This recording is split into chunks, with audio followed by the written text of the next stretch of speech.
दोस्तों, मुझसे पहले वक्ता ने बाबा साहब के बारे में आपको बताया। मैं आपको इतना ही बताना चाहता हूं कि जो कांग्रेस वाले ये कहते हैं कि संविधान खतरे में है, आरक्षण खतरे में है, आपको पता है 1932 में पूना पैक्ट हुआ था। वो पूना पैक्ट क्या था?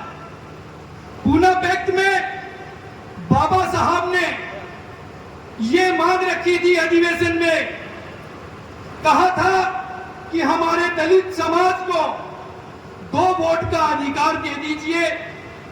1 वोट तो वो अपने समाज को डालेगा और दूसरा वोट वो मर्जी चाहे जिसको डाल सकता है। तो पता है उसका सबसे पहले विरोध किसने किया? जिसका नाम लेकर कांग्रेस के परिवार वाले आगे बढ़ रहे हैं, गांधी जी ने। गांधी जी ने वहां पे आमरण अनशन कर दिया और 21 दिन तक भूख हड़ताल की, और भूख हड़ताल के बदले उनको मानने वाले कांग्रेस के लोगों ने हमारी जो बस्तियां थी उनमें आग लगाना शुरू कर दिया मेरे दोस्तों। और आग लगाना शुरू कर दिया और मारना शुरू कर दिया।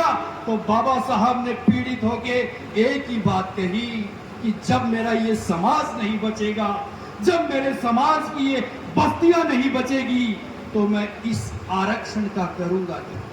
अगर इस आरक्षण का सच्चा विरोध करने वाली पार्टी है तो वो कांग्रेस पार्टी है मेरे दोस्तों।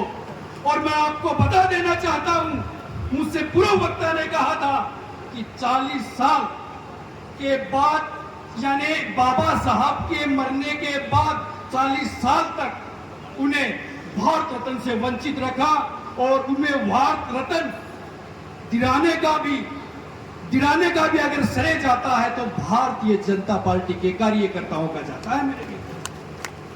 इसलिए मुझे फख्र महसूस हो रहा है कि मैं भारतीय जनता पार्टी, जो राष्ट्र की पार्टी है, जो राष्ट्र के हर एक आदमी को साथ लेके चलती है, मैं उसका सदस्य हूं। मुझे बारंबार इस बात का गर्व है मेरे दोस्तों।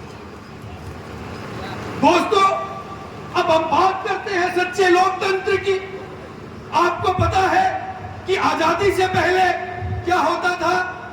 कि राजतंत्र था। राजतंत्र का मतलब राजा का बेटा राजा बन गया, राजा का पोता राजा बन गया और पड़पोता राजा बन गया।